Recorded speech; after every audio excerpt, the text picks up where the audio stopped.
Ar keistas klausimas? Nesvarbu, kur, ar tarp girdinčių, ar tarp kurčiųjų, ar grupėje, ar susitikus asmeniškai su žmogumi. Kaip pradėti tinkamai pokalbį ir bendravimą? Ką reikėtų daryti, kad nepasimestų žmogus, o jaustųsi užtikrinti? Na, toksai, kaip ir atrodo, ir toks paprastas klausimas, bet kartu ir sunku atsakyti, ar ne? Nes labai būna skirtingų situacijų. Ir aš galvoju, pagrindinis dalykas yra domėtis žmogum, jau tikrai norėti sužinoti apie jį ir tada gausis viskas nuoširdžiai.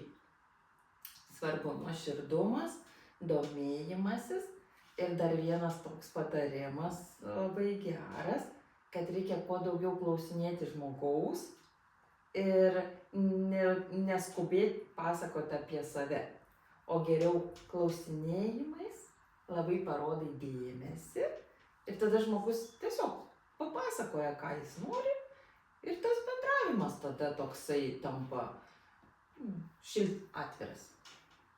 O komplimentai, pavyzdžiui, kad tu šiandien gražiai apsirengęs, ar tinka tokia forma?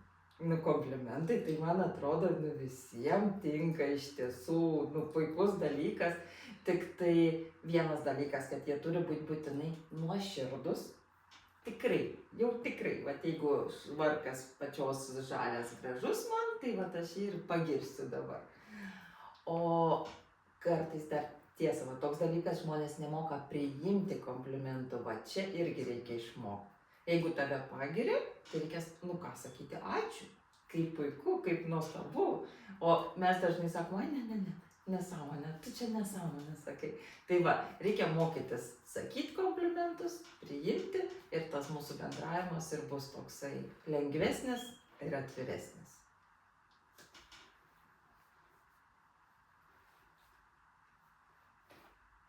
O jeigu, pavyzdžiui, pasakysiu, nesutiksi su komplimentu, tai ir tas ryšys ir nutrūksta atšąla? Kažkaip vis vien taip atrodo, kad jeigu nesutinki su komplimentu, tai tu kažkaip taip, tikrai, toksai, nežinau, nenuoširdus. Tu iš tiesų vidus apsidžiaugi, bet iš tiesų sakai, oi, ne.